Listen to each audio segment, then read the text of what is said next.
안녕하세요. 인생살이 보따리입니다.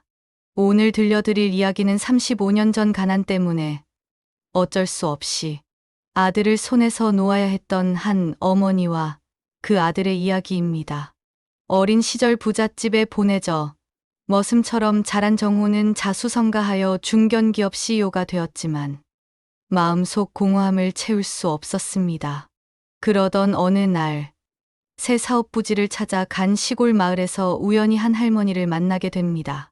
희귀혈액형이 인연의 단서가 되고 병원에서의 위기를 통해 35년 만에 이루어진 모자의 감동적인 재회까지 잃어버린 시간을 뛰어넘는 가족의 사랑을 담은 이야기를 시작합니다. 잠깐 구독과 좋아요는 큰 힘이 됩니다.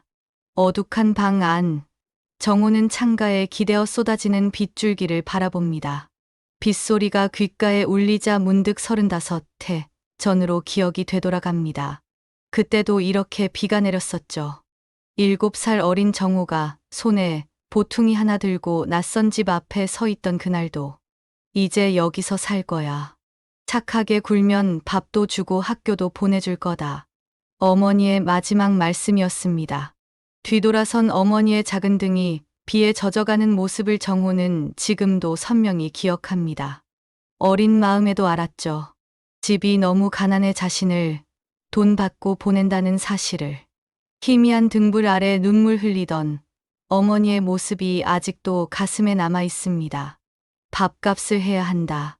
게으름 피우지 말고. 부잣집 어른의 매서운 목소리가 귓가에 맴돕니다.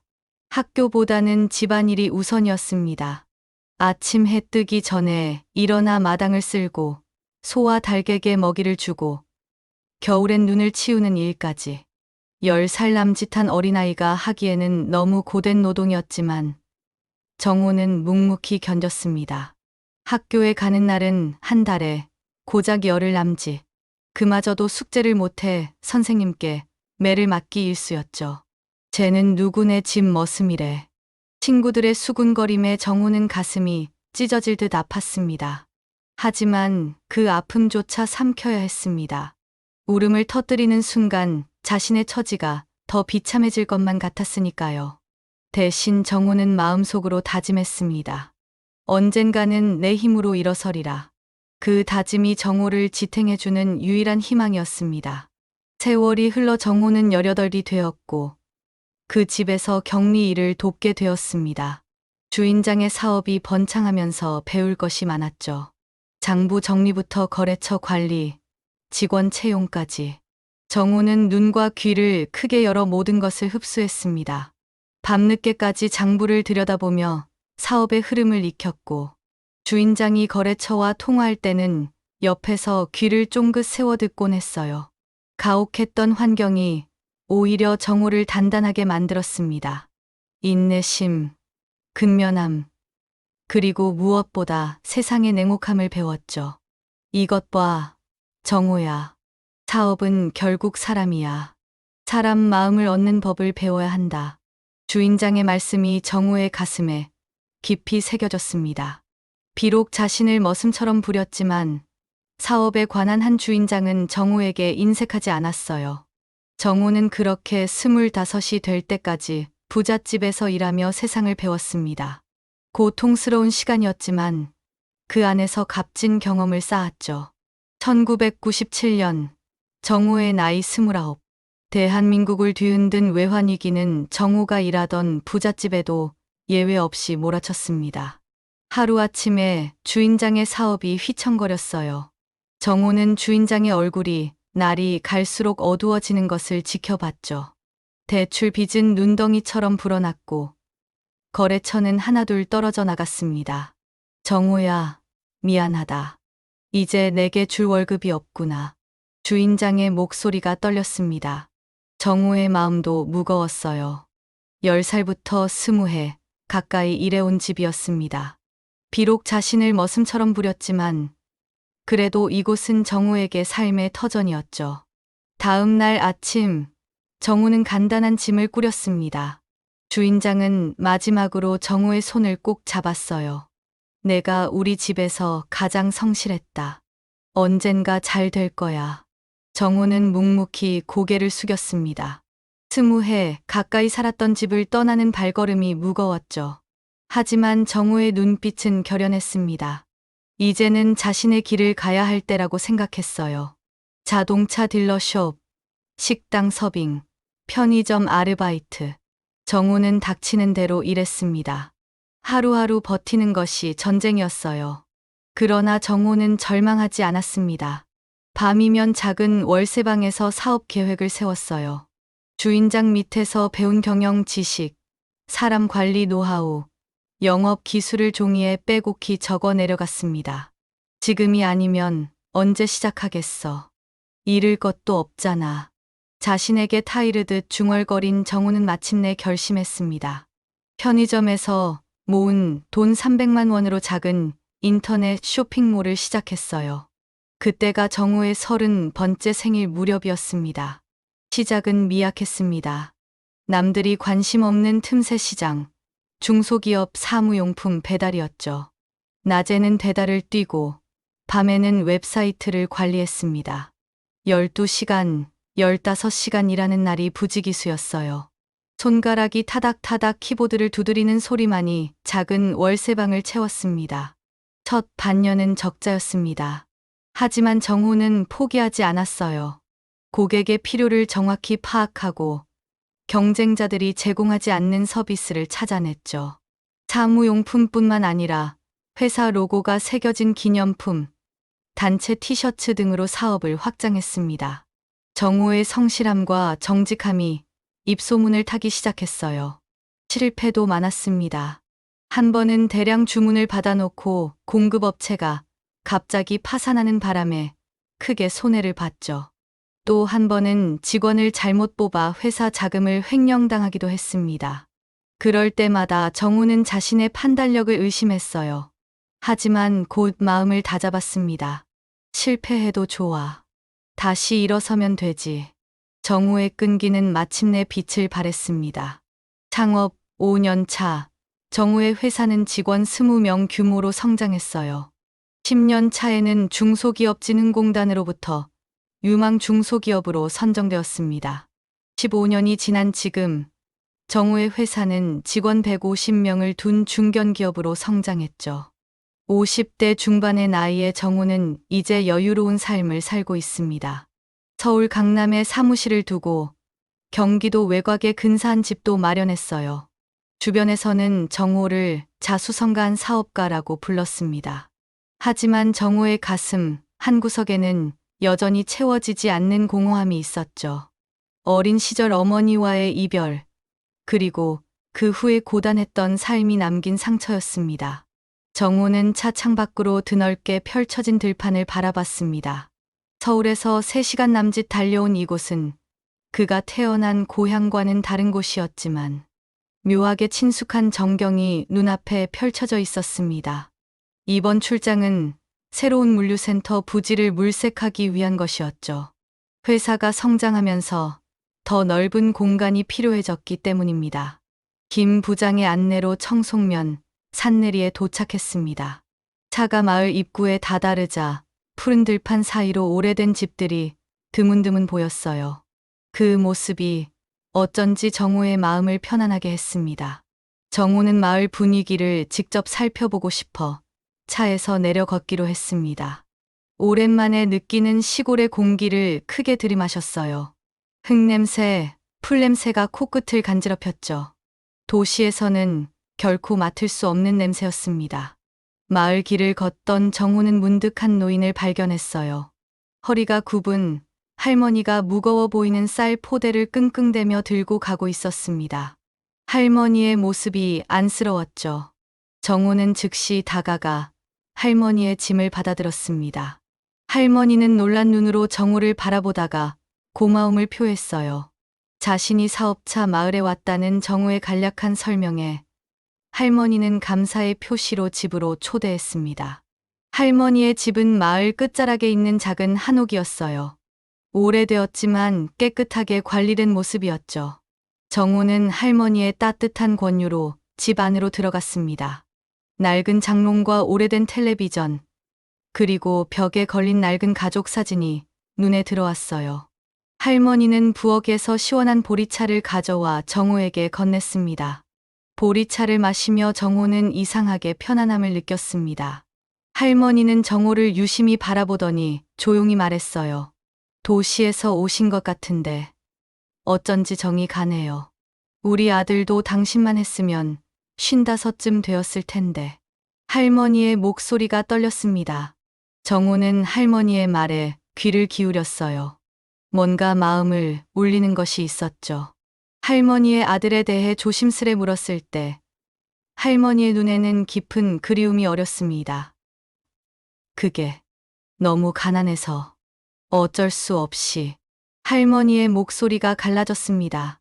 정호는 가슴이 철렁 내려앉는 느낌을 받았어요. 할머니의 이야기가 자신의 과거와 묘하게 겹쳐졌기 때문입니다. 한 번도 못 잊었지. 이름도 바뀌었을 텐데. 할머니는 먼 산을 바라보듯 창밖을 응시했습니다. 정호는 할머니의 손을 바라봤어요. 평생 농사일을 해서 투박하고 굳은 살이 박힌 손. 그 손이 정호에게 왠지 모를 그리움을 불러일으켰습니다. 정호는 마음속 깊이 할머니에게 끌렸습니다. 이유는 알 수 없었지만 이 할머니를 더 알고 싶다는 생각이 들었어요. 작별 인사를 하며 정호는 다음에 또 방문하겠다고 약속했습니다. 할머니는 정호의 손을 꼭 잡으며 고개를 끄덕였죠.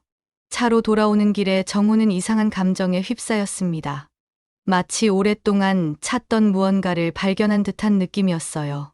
김 부장이 물류센터 부지에 관해 이야기했지만 정호의 마음은 이미 할머니의 집에 남아 있었습니다. 그날 이후로 정호는 종종 그 마을을 찾아가 할머니를 만나기 시작했어요. 바쁜 일정 속에서도 시간을 내어 할머니의 안부를 확인하고 필요한 것들을 챙겨다 주었습니다. 봄이 지나고 여름이 왔습니다. 정호는 어느덧 할머니를 만난 지 넉 달이 되어 갔어요. 처음엔 단순한 인연이라 생각했지만 시간이 지날수록 할머니에 대한 정호의 마음은 더 깊어졌습니다. 매주 한 번씩 청송면을 찾아가 할머니와 시간을 보내는 것이 정호의 일상이 되었죠. 정호 사장님, 요즘 자주 지방에 내려가시네요. 회사 비서의 말에 정호는 미소만 지었습니다. 사업가로 바쁜 일정 속에서도 할머니를 만나는 시간만큼은 꼭 지켰어요. 할머니의 집 마당에 텃밭을 가꾸고 오래된 지붕을 고치고 목욕탕에 안전 손잡이를 설치하는 등 작은 일들을 도왔습니다. 할머니는 매번 정호의 손을 꼭 잡으며 고마움을 표했죠. 어느 날 오후 정호는 할머니 집 마루에 앉아 차를 마시고 있었습니다. 할머니는 오래된 나무 상자를 꺼내왔어요. 이건 내가 평생 간직해온 보물이야. 할머니의 손이 떨렸습니다. 상자 안에는 바랜 사진 몇 장과 작은 손수건, 그리고 낡은 어린이 신발 한 켤레가 있었어요. 정호는 할머니가 꺼낸 사진을 바라봤습니다. 젊은 여인이 아기를 안고 있는 모습이었죠. 이게 내 아들이야. 7살 때 보냈어. 할머니의 눈에서 눈물이 흘러내렸습니다. 정호는 할머니의 이야기에 귀를 기울였어요. 35해 전 남편이 병으로 세상을 떠나고 혼자 아이를 키우던 할머니. 가난이 극심해 낀 이를 잊기도 힘들었던 시절. 어쩔 수 없이 아들을 부잣집에 보냈다는 이야기였습니다. 아이에게 더 나은 삶을 주기 위한 선택이었지만 할머니의 가슴에는 평생 한으로 남았죠. 내가 더 강했어야 했는데, 내가 더 잘했어야 했는데. 할머니의 어깨가 그 느낌으로 떨렸습니다. 정호는 가슴이 저며오는 듯 했어요. 할머니의 이야기가 자신의 과거와 너무나 닮아 있었기 때문입니다. 7살의 낯선 집으로 보내진 자신, 그리고 아이를 보낸 할머니의 두 이야기가 머릿속에서 겹쳐졌습니다. 할머니, 혹시 아드님 이름이? 정호의 목소리가 떨렸습니다. 그러나 질문을 끝마치기도 전에 할머니가 말했어요. 영철이. 우리 아이 이름은 영철이었어. 정호는 한순간 긴장이 풀렸습니다. 자신의 본명은 영철이 아니었으니까요. 그렇지만 할머니의 이야기는 여전히 정호의 마음을 흔들었습니다. 이렇게 아들을 그리워하는 어머니가 있다면 자신의 어머니도 그럴까? 정호는 문득 자신의 어머니를 찾고 싶다는 생각이 들었어요. 할머니, 제가 영철 씨는 아니지만 할머니를 계속 찾아뵙고 싶어요. 정호의 진심 어린 말에 할머니는 눈물 어린 미소를 지었습니다. 할머니는 정호의 손을 꼭 잡았어요. 고마워, 아들. 그 말 한마디에 정호의 눈시울이 뜨거워졌습니다. 평생 느껴보지 못한 모성애가 할머니에게서 느껴졌기 때문이죠. 정호는 할머니의 손을 마주 잡았습니다. 이제 그에게 할머니는 단순한 인연을 넘어 가족 같은 존재가 되어 있었어요. 그날 이후 정호는 더 자주 할머니를 찾아갔습니다. 회사 일이 바빠도 주말이면 어김없이 청송면을 찾았어요. 할머니의 건강을 챙기고 필요한 물건들을 사다 주었습니다. 간혹 할머니가 정호를 영철이라고 부를 때도 있었지만 정호는 그저 미소 지을 뿐이었어요. 그것이 할머니에게 위안이 된다면 그것으로 충분했습니다. 하지만 정호의 마음 한구석에는 여전히 채워지지 않는 빈자리가 있었어요. 자신의 진짜 어머니에 대한 그리움이었습니다. 때로는 무심코 할머니의 주름진 손을 바라보며 자신의 어머니를 떠올렸죠. 어머니는 지금 어디에 계실까? 아직 살아계시다면 건강은 어떠실까? 그런 생각이 정호의 마음을 무겁게 눌렀습니다.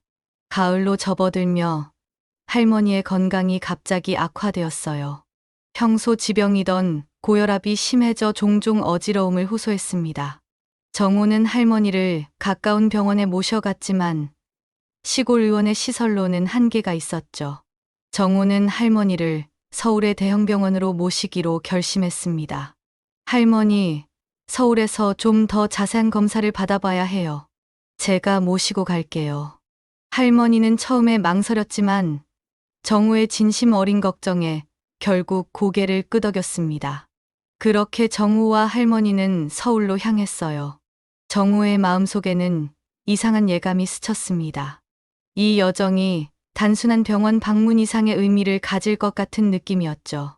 서울의 대형 병원은 할머니에게 낯설고 위압적인 공간이었습니다. 높은 천장과 분주히 오가는 사람들, 알 수 없는 의학 용어들이 할머니를 긴장시켰어요. 정호는 할머니의 손을 꼭 잡고 정형외과, 내과, 순환기내과를 차례로 돌았습니다. 종합검진처럼 모든 검사를 받게 했죠. 정호야, 이렇게까지 안 해도 된다. 할머니가 미안한 듯 말했지만 정호는 단호했습니다. 할머니, 건강이 최우선이에요. 걱정 마세요. 그의 목소리에는 진심 어린 걱정이 묻어났어요. 의사들은 할머니의 고혈압이 심각한 수준이며 신장 기능도 저하되고 있다고 진단했습니다. 약물 치료와 함께 정기적인 검사가 필요하다는 소견이었죠. 검사를 마치고 병원 복도를 걷던 중 갑자기 할머니가 걸음을 멈추었습니다. 얼굴이 창백해지더니 그대로 주저앉았어요. 정호는 황급히 할머니를 부축했습니다. 할머니, 괜찮으세요? 간호사들이 달려왔고 할머니는 응급실로 이송됐습니다. 응급실 의사가 정호에게 말했어요. 혈압이 급격히 떨어졌습니다. 수혈이 필요한 상황이에요. 정호의 가슴이 철렁 내려앉았습니다. 의사의 다음 말이 더 충격적이었죠. 문제는 할머니의 혈액형이 매우 희귀해서 병원 혈액은행의 재고가 부족하다는 겁니다.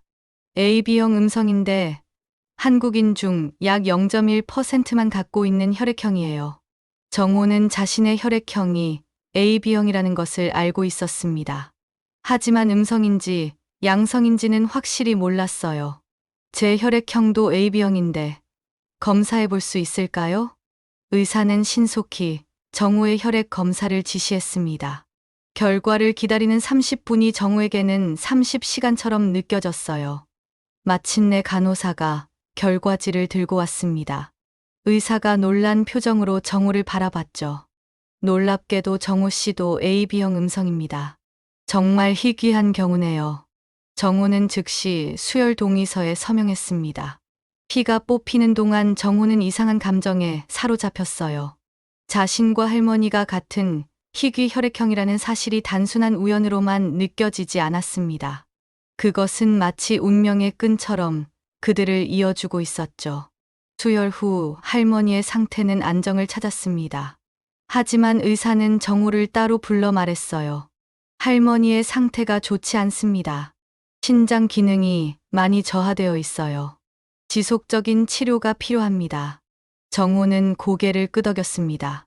최선의 치료를 부탁드립니다. 비용은 걱정하지 마세요. 회복실에서 할머니는 창백한 얼굴로 누워 있었습니다.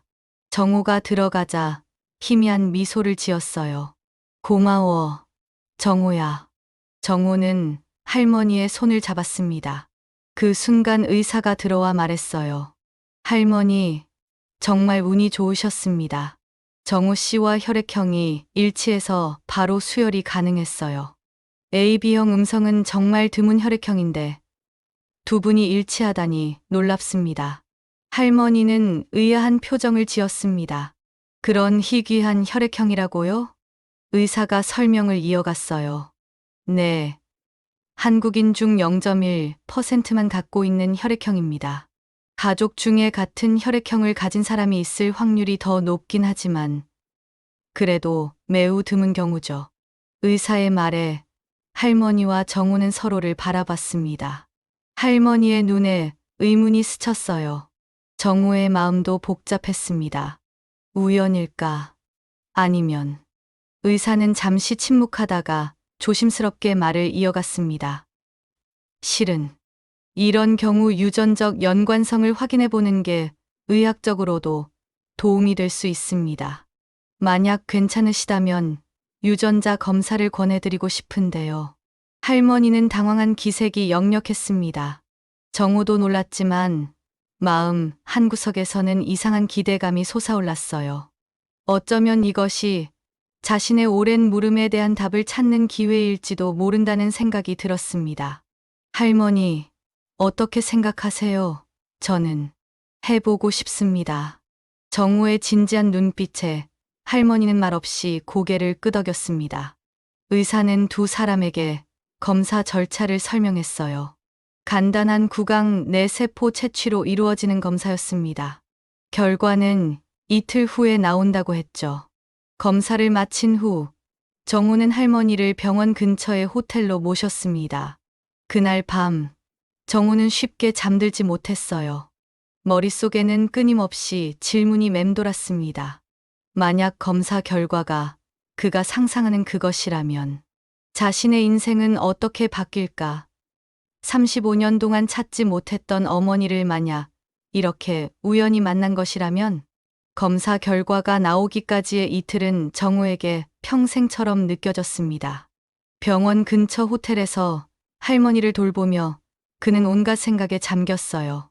어린 시절의 희미한 기억들, 어머니의 얼굴, 그리고 할머니와의 첫 만남까지 모든 것이 마치 퍼즐 조각처럼 맞춰지려는 듯 했습니다. 할머니는 병실 창가에 앉아 하늘을 바라보며 조용히 눈물을 흘리곤 했어요. 정호가 다가가 물었을 때 할머니는 그저 옛 생각이 난다고만 말했습니다. 그러나 정호는 할머니의 눈빛에서 더 깊은 감정을 읽을 수 있었죠. 기대와 두려움이 뒤섞인 감정이었습니다. 마침내 결과를 받는 날이 왔습니다. 의사는 정호와 할머니를 진료실로 불렀어요. 그의 표정은 읽기 어려웠습니다. 책상 위에는 하얀 봉투가 놓여 있었죠. 정호의 심장이 빠르게 뛰었습니다.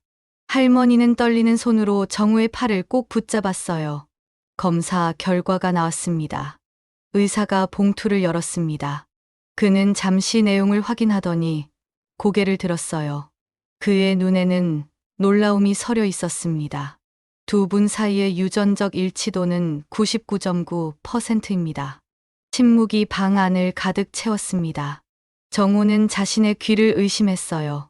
할머니는 손으로 입을 가리며 놀란 표정을 지었습니다. 이는 모자 관계에서만 나타나는 수치입니다. 의학적으로 볼 때 정호 씨는 할머니의 아들이 맞습니다. 정호의 온몸이 떨렸습니다. 머릿속이 하얘졌어요. 할머니, 아니, 어머니의 얼굴을 바라봤습니다. 할머니도 충격의 말을 잇지 못했죠. 의사는 두 사람에게 시간이 필요하다고 판단했는지 조용히 자리를 비웠습니다. 그럴 리가. 우리 아들은 영철인데. 할머니의 목소리가 떨렸습니다. 정호는 깊은 숨을 내쉬었어요. 이제 모든 것이 이해되기 시작했습니다. 제 본명은 김정호가 아닙니다. 저는 서영철입니다. 정호의 고백에 할머니의 눈이 커졌습니다. 그는 천천히 이야기를 이어갔어요. 부잣집에 맡겨졌을 때 그곳에서 저를 정호라고 부르기 시작했습니다. 어느새 저도 제 이름이 정호라고 생각하게 됐죠. 나중에 성인이 되어 법적으로 이름을 김정호로 바꿨습니다. 할머니의 얼굴에 놀라움과 기쁨, 그리고 슬픔이 교차했습니다. 그녀는 떨리는 손으로 정호의 얼굴을 더듬었어요. 정말 우리 영철이니? 엄마가 볼 수 있을까? 정호는 할머니의 손을 잡았습니다. 그의 눈에서도 눈물이 흘러내렸어요. 어린 시절의 희미한 기억들이 물밀듯이 밀려왔습니다.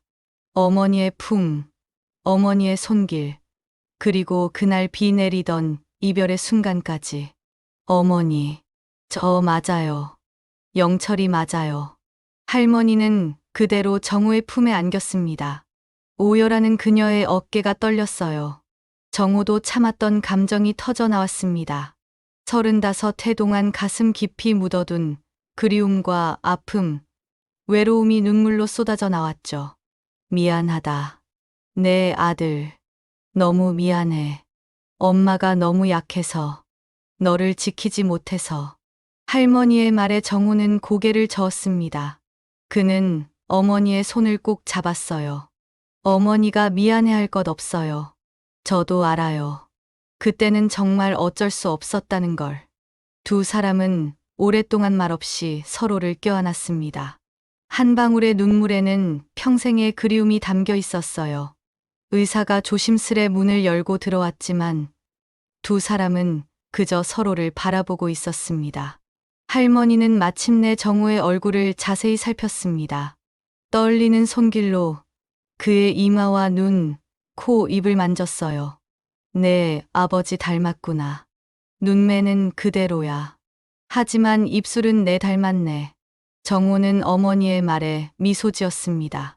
그동안 자신이 누구를 닮았는지 한 번도 생각해 본 적이 없었어요. 가족의 품에서 자라지 못했기에 그런 사소한 행복조차 누리지 못했던 것입니다. 어머니, 이제 제가 어머니를 모실게요. 저희 함께 살아요. 정호의 제안에 할머니는 놀란 듯 고개를 들었습니다. 그녀의 눈에는 망설임이 어렸어요. 그래도 될까? 너는 이제 어엿한 사업가인데 늙은 어미가 짐이 되지 않을까? 정호는 단호하게 고개를 저었습니다. 그의 눈에는 확고한 결심이 담겨 있었어요. 어머니는 절대 짐이 아닙니다.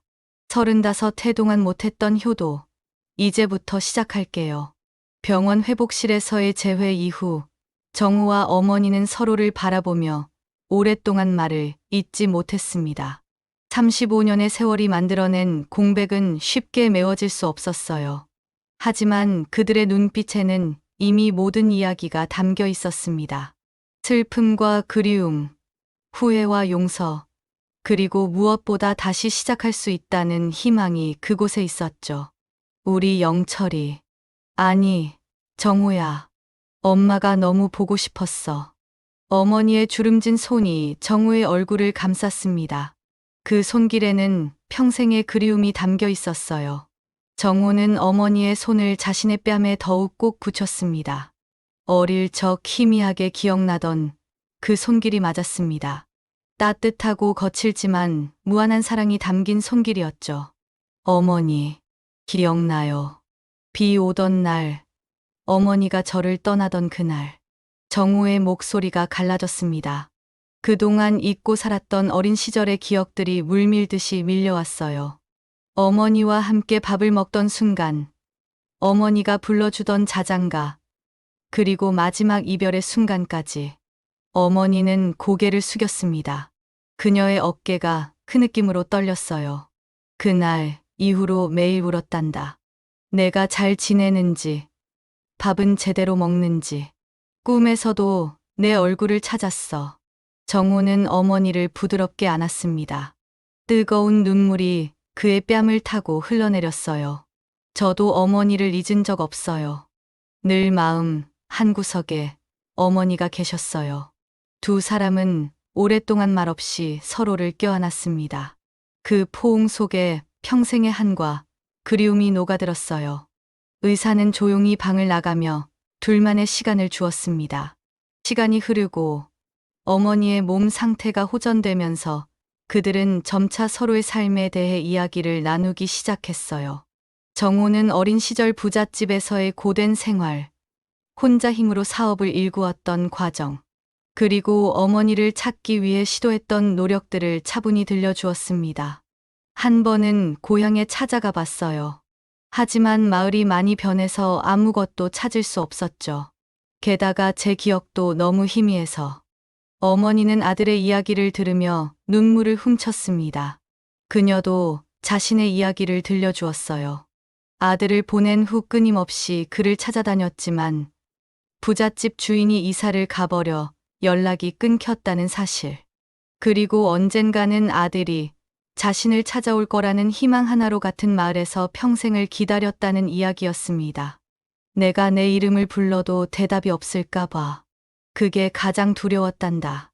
정호는 어머니의 손을 꼭 잡았습니다. 그의 눈에는 결연한 의지가 담겨 있었어요.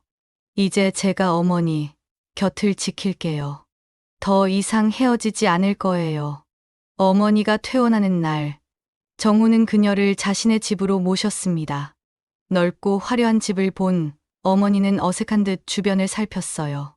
그러나 정호가 준비한 방을 보고는 눈시울을 붉혔습니다.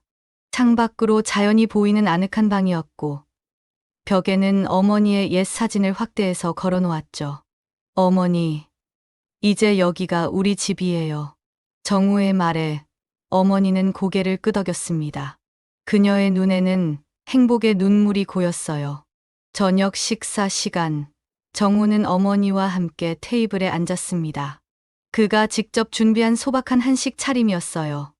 어머니는 아들이 준비한 음식을 먹으며 감격했습니다.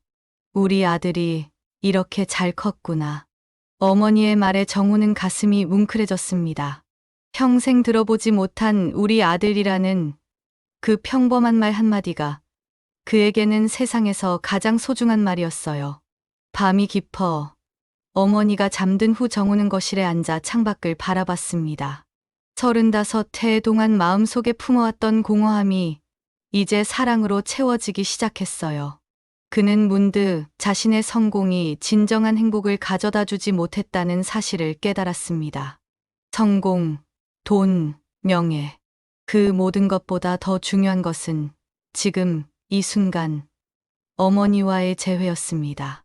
이제야 진짜 내 삶이 시작되는구나. 정호는 마음속으로 중얼거렸습니다. 그의 눈에서 다시 한번 뜨거운 눈물이 흘러내렸어요.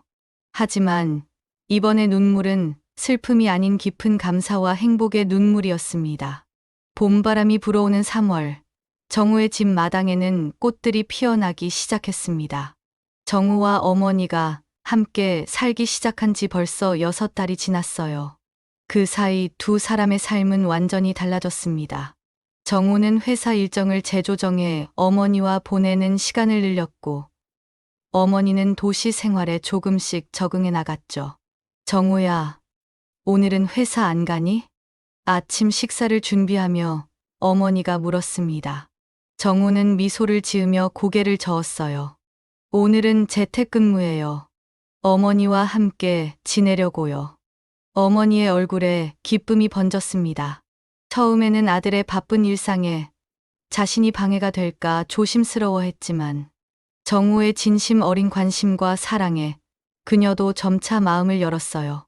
정호는 어머니에게 자신의 사업에 대해 이야기해주고 중요한 결정을 앞두고는 종종 어머니의 의견을 물었습니다.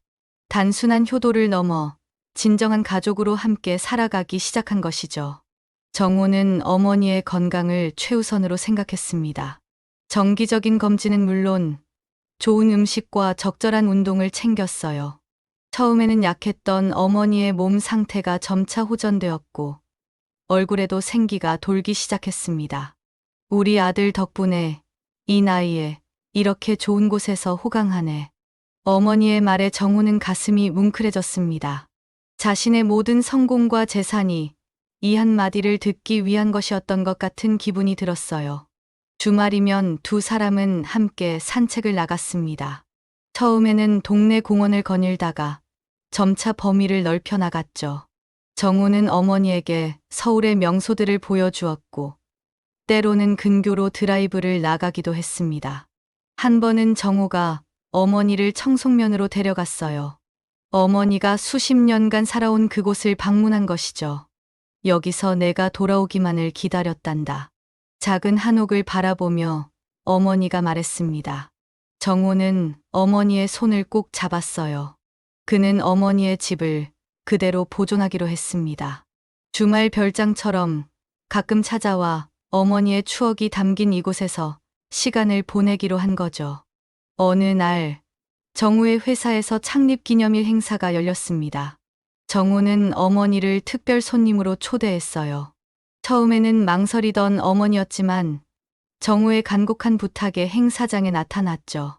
정장을 입은 정호가 단상에 올라 연설을 시작했습니다. 오늘 이 자리에 특별한 분을 모셨습니다. 바로 제 어머니십니다. 회장 안이 조용해졌습니다. 모두의 시선이 어머니에게 향했어요. 정호는 흔들림 없는 목소리로 이야기를 이어갔습니다. 저는 어린 시절 어머니와 헤어져 35년을 살았습니다. 그리고 운명처럼 제가 새 사업장을 찾아 나선 그날 어머니를 다시 만났죠. 정호는 자신의 이야기를 차분히 들려주었습니다. 가난 때문에 헤어질 수밖에 없었던 모자, 그리고 기적 같은 재회의 순간까지. 회장 안의 직원들은 숨죽여 그의 이야기를 들었어요. 제가 자수성가했다고들 말합니다. 하지만 가장 큰 선물은 성공도 돈도 아닌 바로 어머니였습니다. 정호의 말이 끝나자 뜨거운 박수가 터져 나왔습니다. 어머니의 눈에는 자랑스러움과 행복의 눈물이 고였어요. 그날 이후 정호와 어머니의 이야기는 입소문을 타기 시작했습니다. 지역 신문사에서 연락이 왔고 이들의 감동적인 재회 스토리가 기사로 실렸어요. 35년 만에 기적 같은 재회, 모자의 감동 스토리라는 제목의 기사는 많은 이들의 마음을 울렸습니다. 정호는 기사를 계기로 자신과 비슷한 처지의 사람들을 돕는 재단을 설립했습니다. 새희망 재단이란 이름의 이 단체는 가정 형편으로 헤어진 가족들을 찾아주고 어려운 환경의 아이들을 지원하는 일을 시작했어요. 어머니도 재단 활동에 적극적으로 참여했습니다. 자신의 경험을 바탕으로 다른 이들을 위로하고 용기를 주는 역할을 자처한 것이죠. 1년이 지난 지금 정호와 어머니는 더욱 단단한 가족이 되었습니다. 어머니의 80번째 생일날 정호는 특별한 선물을 준비했어요. 바로 어머니와 함께 할 세계 여행이었습니다. 어머니, 전 세계를 함께 보고 싶어요. 그동안 못 누린 행복을 이제부터라도 많이 만들어요. 어머니는 기쁨에 겨워 아들을 꼭 안았습니다. 그녀의 얼굴에는 더 이상 슬픔의 흔적이 없었어요. 오직 평화와 행복만이 가득했습니다. 정호의 서재 벽에는 큰 가족 사진이 걸려 있습니다. 정호와 어머니가 함께 찍은 사진이에요. 그 아래에는 작은 액자가 있습니다. 어린 시절 정호의 모습이 담긴 낡은 사진이죠. 두 사진 사이에는 35년이라는 시간의 간극이 있지만 그 공백을 뛰어넘는 사랑의 끈이 이어져 있습니다. 정호는 매일 아침 그 사진들을 바라보며 하루를 시작합니다. 그의 삶은 이제 완전히 달라졌어요. 사업가로서의 성공보다 더 값진 것을 찾았기 때문입니다. 바로 가족의 소중함, 그리고 진정한 행복이 무엇인지를 깨달은 것이죠.